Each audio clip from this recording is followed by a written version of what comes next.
We're already midway through January. Maybe some of the same habits, reactions, or struggles are quietly showing up again. This conversation will help explain why. So stay with us while we talk about what's really going on with these patterns that keep showing up.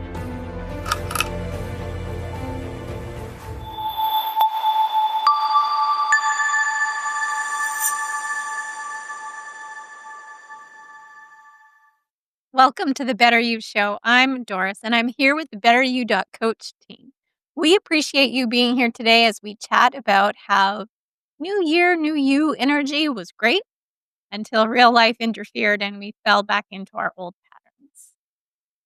This is one of those topics that can bring up frustration or self-judgment pretty quickly. So as you're listening, notice what resonates and feels familiar. Now, I said notice, not judge.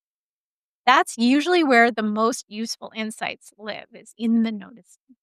So coaches, when you think about the person listening right now, what's one old pattern that tends to quietly pull people back into the same year all over again? That's a good question. People, they come into the new year with their best intentions. They have new goals and fresh starts. And often by February, they're right back where they started and they blame themselves. I just don't have enough willpower. I don't discipline myself enough. But actually, we have adaptations. You know, Neuroscientists tell us that 95% of our behaviors run on autopilot. So these neural pathways get carved deeper and deeper every time we repeat a behavior. And then many of these patterns were formed when our nervous system was learning what was safe and what wasn't. The pattern of saying yes when you mean no. And Stephen Porges' polyvagal theory shows us that your nervous system learned that accommodation is a kind of safety. We make a pattern of pushing through exhaustion when rest wasn't available, or when we were younger, when things were happening, and our brain literally wired ourselves around the idea or belief that our self-worth equates with productivity. So these patterns, they made sense once and they helped you survive. But um, once we pass those stages, often what protected us in the past, the behaviors that helped us survive, are no longer working. They're now limiting us, and now we're actually being held back by the behaviors that used to help us survive. So the pattern I see pulling people back isn't laziness or lack of willpower or lack of discipline. It's the belief that we hold in our body and our nervous system, not just our minds, that we have to be, maybe stay quiet or self-sufficient or whatever it is that we do or have been doing all the way along, to recognize it as an old protection. And we need to come to that realization that, these are not necessarily truths. They're what used to work, but they don't work anymore. And until we recognize that habit will keep running the show.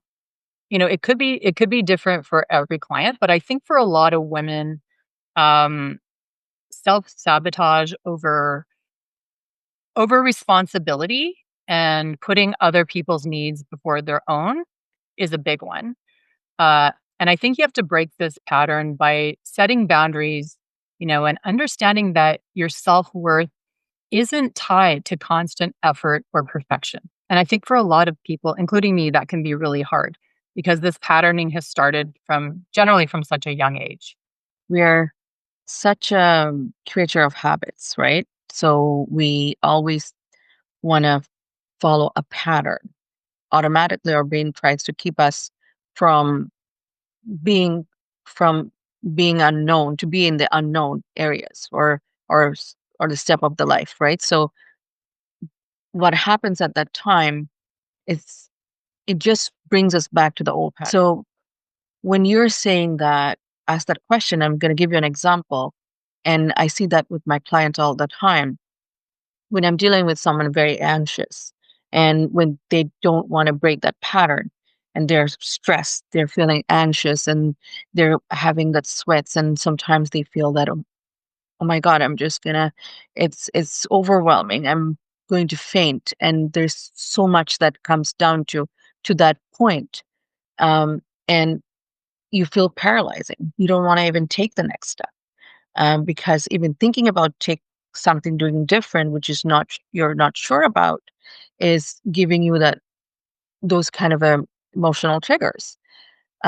So what I would just say that if you're always thinking sitting down, just a simple awareness, just maybe change that movement. Just get up and start walking, and that physiological change will change the pattern of your thinking. So that will drive you from a different direct you from to the different direction. So just making that small step and now you are aware and now you're retraining your brain to think like that. There could be a few, like, I think it's really about stepping out and getting up and getting motivated and deciding that that's what you're going to do. It's definitely mindset. Deciding that you're going to be happy, deciding that you're going to smile, deciding that you're going to go out and feel a little bit better. Um, Mindset is such a huge, huge thing, and deciding you're not going back there. That's the other thing, right? Making it and making a decision and really stepping forward to do that. It's not easy to do that, but really stepping forward to make sure that you're doing it, and then giving yourself a pat on the back when you do it as well. One of the things that often lands here is relief because when patterns are explained this way, they stop looking like personal failure and start looking like learned responses that simply haven't been questioned yet. How did it land for you? Let us know in the comments. Let's make this more personal. Coaches, can you share a moment when you noticed one of your own patterns and what helped you begin to shift it? There's so many. Okay, but one major one, and again, I think this is pretty common for a lot of women, is the people pleasing pattern and taking responsibility for other people's feelings. And really, it was just starting to be aware of what I was doing and, question it like, is this mine to carry? And realizing there's no way I can micromanage everybody else, right? The only person's happiness I'm responsible for is my own. Um, and so that's brought me a lot more peace and presence. Yes. Oh my God. Do I have I noticed those patterns all the time? One of the patterns that I have is I just want to rush into something, right? Without thinking of what's going to happen. I just want to make it. I just want to finish the task that I have because we have so much to do. I just want to do that, complete it, right? So I wanted to break that pattern. I wanted to take that step back. So taking that step back was a big, huge step for me, and especially in my role when you're a leader, when you're leading a team and organizations, you're always on the go. So you don't think taking that time will serve you. You just think that's gonna actually making it worse because you're delaying the process.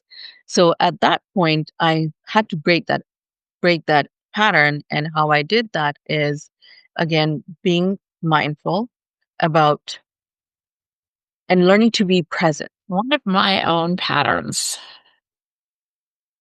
and I'm still working on this pattern, I have to be honest, is a habit and a pattern of disappearing when things became emotionally intense. Not physically leaving, just gone into a book, into learning something new, out for a walk, anywhere but there. Someone I cared about, be honest with you, it's actually my daughter because she was little when she was doing it. She was hating me. Mom, you're zoning out. And yeah, she was right. I was zoning out. I didn't know what was causing it for a long time. But the polyvagal theory is something that really helped me understand it. It's when our nervous system perceives a threat or we shut down and dissociate. It's not really a choice, it's a survival response. So, I grew up around some emotional intensity that I didn't know how to navigate. And so my nervous system learned that when things get loud, it wasn't safe. So I go somewhere else. They were good, strong, even brilliant adaptations because they helped me survive in my life too. Because what I was doing was taking care of myself without even realizing it. And those behaviors kept me safe.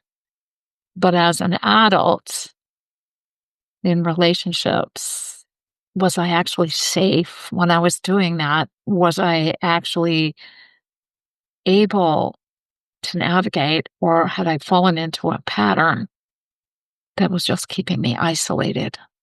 And to help me learn what shutdown felt like in my body, I had to become more aware and be listening, listen to the pulling inward, the tightness, the urge to leave. And once I could catch it happening, I could practice staying present instead of slipping away. Yeah, not perfectly, but, in small moments, go, okay, I need to stay present for this. When I stay present instead of disappearing, I provide my nervous system with new information. Oh, hey, this is actually not too bad. I'm safe. It's okay. I can stay. And I guess that's what pattern change actually looks like, small moments of choosing differently over and over until your nervous system starts to believe it. I think my biggest pattern from my perspective right now is just being able to put my feet on the floor and getting out of bed this year. When I realized how important it was for me to have something to get up for, to um, get motivated for, to put my feet on the floor, to and getting things done that I wanted to do. So following my passions was a huge thing for me, right? Doing this, help people heal, makes me put my feet on the floor. Knowing that I'm helping people and doing what I love to do, not only helps with my happiness and helps with my inner joy, but it helps me put the feet on the floor. So that was a big thing for me. And that's what I would recommend. If you have a hard time getting up in the morning, try doing something that you love. Try being accountable to people like I am right now. Just taking that shift and loving what the results are giving you. So when I say, I wanna make sure that I'm doing, my co-working because things get done, right? It's as simple as that, and getting into that habit is one of the greatest things. I'm still, even though we're taking some time off with our family, still at 1 o'clock, I'm at my desk, I get something done, and I go from there. I'm not necessarily gonna get as much as I would done, but I'm getting something done. And that's been a couple of keys for me is just getting out of bed, put my feet down, realizing that I'm happy and that I'm doing what I love and getting to it. With that, coaches, what would you suggest to the person with us today to experiment with if they wanted to shift just one small thing this week? Something that would quietly influence how the rest of the year feels. Well, we can notice when the old pattern shows up. Instead of trying to change it, just get curious about it. So there's something about our brains that we call neuroplasticity, and that's the brain's ability to form new pathways throughout your life. It doesn't change through force. It changes through awareness and repetition. So when you notice yourself saying yes when you want to say no, stop, take a breath, pause. What am I afraid will happen if I say no? What is this yes trying to protect me from? So often that's about wanting to please others and not wanting to disappoint. When you notice yourself, say, pushing through exhaustion, what am I afraid will happen if I choose to rest? Dr. Dan Siegel calls this mindsight, and it's the ability to perceive your own mind. And research shows it's one of the most powerful tools for change. You don't have to change anything yet. You just have to start seeing your patterns as messengers, not enemies. And here's what research tells us: you can't shame yourself into lasting change. You can't discipline your way out of a nervous system response. You can't willpower your way past a wound, but you can meet yourself with lots of curiosity. You can offer yourself compassion while you're figuring it out. And so Dr. Kristen Neff, her research shows that self-compassion is actually a stronger predictor of mental health than self-esteem. Just remember, there's nothing that needs to be fixed or repaired. You are actually brilliantly adapted to circumstances that no longer might exist. And once you can hold those patterns with tenderness instead of judgment, that's when real embodied lasting change becomes possible. Decide on something and follow through, right? So decide on even one small thing for yourself, whatever that is, but make a commitment and follow through. And that will set a great tone in your nervous system, showing you that you can do it, getting those dopamine hits, and also setting a great tone for 2026 moving forward. Be intentional. Be intentional about your feeling when you're taking that step. We don't usually do that. We don't usually focus on our feelings. We just do it. So when you're taking that step, if you're being intentional about your feeling, and you would know at that point that, hey, I'm not feeling good about this, or you're being more aware about your emotions, or it is making me stress, or it is making me guilty, rather than when you're when you're paying intentions about your feelings, and you're being more intentional, you choose be more confident, or be more peaceful, um, and more joyful as well. First thing that comes to my mind is just smile more, right? Just putting that smile on your face and smiling back at somebody else, and you'll be hearing a lot about smiling and gratitude and choosing to be happy over the next little while as the course comes out. Um, and taking that one thing at a time is a great step forward. I think that smiling just gives us that um, warming heart feeling, and especially when somebody smiles back, right? It makes a huge difference. I even even look at myself sometimes. I'll wake up and I'll be doing something, and my daughter will call, or my grandchildren. That smile really helps. I'm smiling in the mirror at yourself, or in your camera on your phone, which is something I do. because I do a lot of videos and stuff like that, helps as well. So make sure that you're smiling. Make sure that you're feeling that inner joy and, passing it on to somebody else as well. I think that's where I would start first. What stands out about all of these isn't how big the suggestions are, it's how they create space to respond differently instead of repeating what's familiar. Before we wrap all of this up, let's lighten things up a little bit. A little confession. What's one weird or unexpected thing that you always carry in your bag?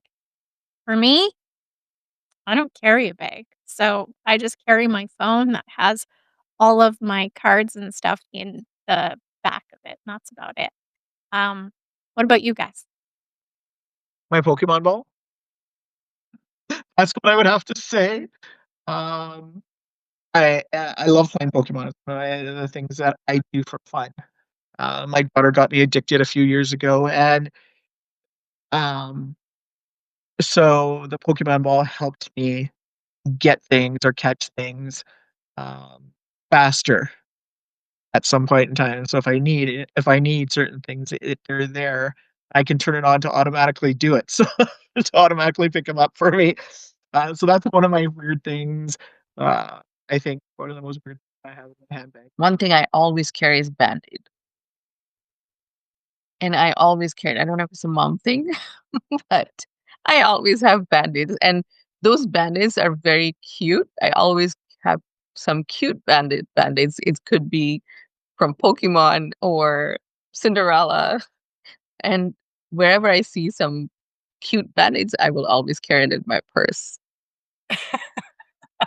Um, okay, I don't know if it's super weird, but maybe it is. I carry wet wipes in my bag because you just never know, right? You want to clean your hands, or you know, I'm a I'm a sloppy eater sometimes. Take out the wet wipe, you got something there to wipe down the stain. uh, I've always got tea bags, just in case. If this conversation stirred something, maybe curiosity, recognition, or maybe even a little discomfort, that's usually a sign that you're paying attention. Patterns don't follow us because we're stuck. They follow us because they were learned, often at a time when they made a lot of sense. But understanding that doesn't change everything overnight. It does change how you meet yourself moving forward. And that's often where real change begins. So thanks for hanging out with us today. We'll see you next time on the Better You Show. Oh, hey, thanks for watching. Since you watched this video, we thought you might really like this video. Oh, and don't forget to subscribe right there for more great videos. Plus, tap that notification bell so that you don't miss any videos at all. Comment your thoughts below and see you next time.